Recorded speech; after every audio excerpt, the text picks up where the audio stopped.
Hello, hello. Hope you guys are having a good day so far.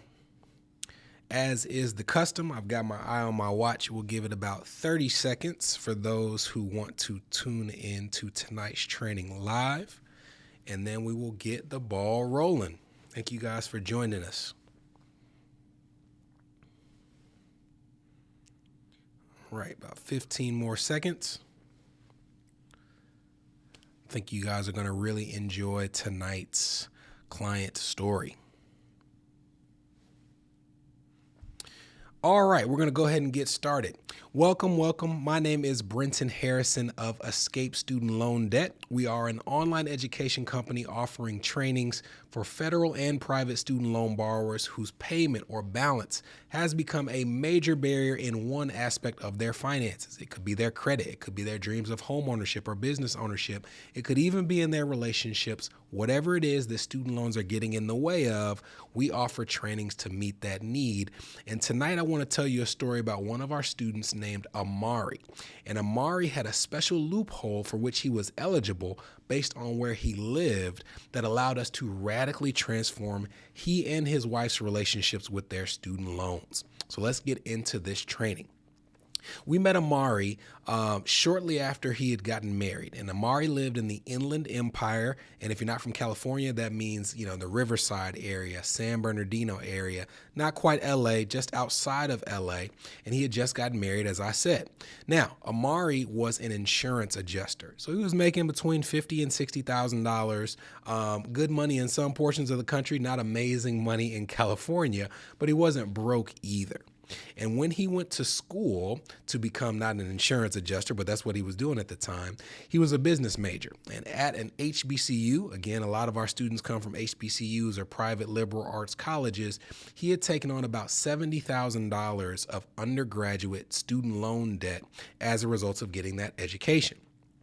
When he graduated, he started paying that debt back, as many of our students do, using an income-driven plan, where the payment that he makes each year is based on a portion of his income from the previous tax year. And off of the income he was making towards his federal student loans, he was required to pay about $300 per month. Not the lowest student loan payment in the world, but it also wasn't something that was really getting in the way of the things that he wanted to do financially. So if it had just been that, probably wouldn't have come to us. But here's what happened next. Amari started dating his wife. And his wife, even at the time they started dating, was making almost $100,000 a year more than Amari was. She's a real estate agent, really talented at it, charismatic, understood the sales process, formed great relationships with her clients. She was just built to be a realtor, and she was making really good money at a young age doing so. Now, she had federal student loans herself and private as well, but only about $25,000. And at $25,000, based on what she was making, she didn't even need to use an income-driven plan. She could just make it the payment based off of when she wanted to pay it off. Hey, I'm going to do a 5-year repayment plan or a 10-year repayment plan. Whereas Amari was having to say, no, I need to do an income-driven plan because this is what's feasible based on my income. So they're dating for a long period of time. They decide to get married. They get married, and for the first few months, hey, more income coming in the household. They're able to, go eat out when they want to. Their expenses are pretty low because they weren't really, spending that much when they were apart. And then they filed their first tax return together. And a few months later, Amari got a notification from his loan servicer that he had to recertify his income. He had to tell them what he had made for the previous year so they could recalculate his student loan payment. So he sends in his most recent tax return, and he waits a couple weeks, and he gets a notice from his servicer to tell him that instead of $300 as his payment had been, the next 12 months his payment would be $1,400 a month. His payment went up $1,100 in 1 year. And when he did some digging, he realized that it was because that was the first year where his wife's high income was reflected on his tax return. And because the income-driven plans based that pay off of your previous year's earnings, his pay had skyrocketed, and thus his student loan payment skyrocketed.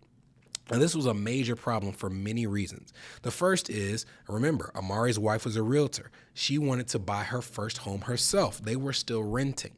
Doesn't look as good when you're a realtor telling people about the reasons they need to buy a home when you're renting yourself. So they were hoping in the first few years of their marriage, they were going to save up for a down payment on their own home. But at $1,400 a month, that would be tough to do. They also were planning to have children. They got married a little later in life. Well, later in terms of today's terms. So they were trying to get towards the children part of their family as quickly as possible. But again, if you're trying to pay these student loans at $1,400 a month and you're trying to save for a home and you're trying to have a child, one of these things has to go. And since student loans had kind of forced their way into the equation, they thought that the home and the child were the things that needed to go on the back burner. Now, the positive to all this is Amari was starting to see some serious headway being made in terms of his student loan balance. Remember, he owed $70,000 when he started. Now, at the time that his payment went up, it had grown to about $90,000. But at paying $1,400 a month, that balance was dropping like crazy. And he realized, even though we have to put these things on the back burner for a few years, if we keep doing this, I'll have my loans paid off in the next 5 to 7 years. Maybe that's the right thing, but I won't know until I get some help to let me know which route we should take. Do we just accept this huge bill? Do we try to figure out a way out of it and pursue the other things? They just didn't know. And that's where they were when we met Amari and his wife. And I'll tell you, when it comes to solutions, this is a quick one. And this is a really cool one because it didn't take us long to figure out how to help Amari because he lived in one of the 9 states where it is legally allowed to cut your taxable income in half in some cases when you file your taxes. And I'll tell you what I mean. There are 9 states in this country that are called community property states. And community property, for lack of a better term, means that like half of everything is mine no matter what. There are some stipulations, but conceptually, if I earn $1 million and my spouse earns $0, in the eyes of a community property state, we both earn $500,000. It is split right down the middle. Now, that can hurt you in some cases if you were to get divorced or something like that. But when it comes to filing your taxes, and specifically when it comes to filing your student loan payments, one of the things you can do in community property states is instead of just having Amari's income or his wife's income all together on a tax return, when you file in community property states, there's a way you can do it so that when you give your income verification to your student loan servicer, it cuts your income right down the middle. So instead of having 100% of Amari and his wife's income reflected, when he turns in his income documentation and verification, it only shows 50% of the household income. When we did this, we were able to cut Amari's payment by hundreds of dollars. If you think about it, his wife was earning like $150,000. He was earning like $60,000. So together they were earning $210,000. But when we did this maneuver, when we looked in the eyes of his loan servicer, they treated his payment as if he was making $105,000. It cut the household income in half and lowered his payment significantly. Now remember, Amari's student loan balance was going down. So we did need to figure out, was this the right thing to do? Should he just keep paying the $1,400 or should he take that significantly reduced bill? So we did the same thing that we always do. We run a scenario. We figure out, does it make more sense to try to have your loans forgiven or does it make more sense to pay them off in full? Pay the minimum balance versus paying what you could pay to knock this debt out as fast as possible. And what we found was some pretty cool things. The first is that by taking the lower payment, they would have the budgetary flexibility to still save enough to get their down payment within 2 or 3 years. And they would also have enough to pay for things like child care for the child that they were hoping to have. So that's one in the win column of paying as little as you can towards the federal student loans. But we were also able to show Amari and his wife that once they had their child, as a matter of fact, once they were pregnant with child, they could go right back to their loan servicer and ask for their payment to be recalculated again, and it would lower it even further.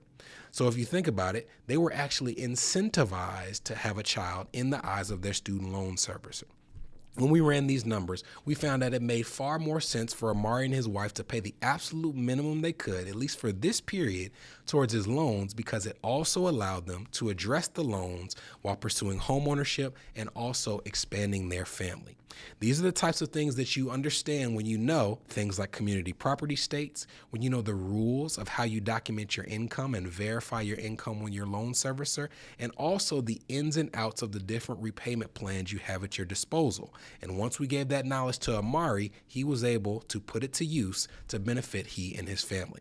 I hope you enjoyed tonight's training. Once again, my name is Brenton Harrison of Escape Student Loan Debt. And if you are an established professional and you need that specific step-by-step plan that for our students helps them reorganize, get forgiven, refinance their student loans, we invite you to check the link at the end of this video and at the bottom of this video so we can get started on a plan for you. I'll talk to you soon.